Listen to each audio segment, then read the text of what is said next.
COVID-19 сар тахлаас урьдчилан сэргийлэх, хариу арга хэмжээ авах, дадлаг сургалтын үйл ажиллагаа нийслэлийн мэргэжлийн хяналтын газрын дэд штабт үргэлжилж байна.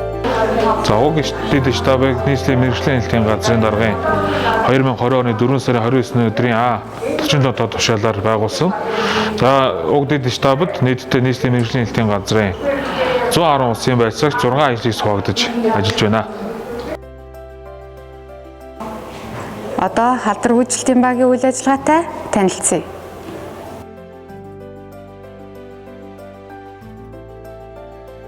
Манай баг нийслэлийн мэргэжлийн хяналтын газрын даргын одоо батлсан тушаалын дагуу COVID-19 арга хэмжээний цар тахлын үеийн сургалтаар нийт 9 хүний 11 хүний бүрэлдэхүүнтэйгээр ажиллаж байгаа. За өнөөдрийн хувьд бол одоо сургуулийн 3 кейсээр ажиллаж одоо халдваргүйжүүлэлтийн талаар бүх авах арга хэмжээ мэдээллүүдийг холбогдох чиглэлүүдэд хөргүүлээ өгч ажилласан байгаа. Мөн Чингэлтэй дүүргийн маргааш болох Чингэлтэй дүүргийн хөл хорионы арга хэмжээний үед манай халдваргүйжүүлэлтийн баг маань 9 цэгт ажиллахаар бүх бэлтгэл ажил одоо бүрэн хангагдаж ажиллаж байна.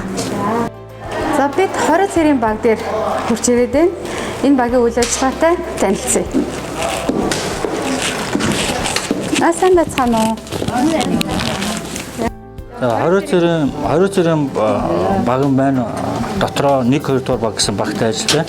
Төлөвлөгөө хөтөлбөрийн дагуу бол 5 үйл ажиллагаа явуулагдана. За үүн дээр бол 20 цэрийн хязгаарлалтын бүсийг тогтоох, бүдүүр зургийг гаргах.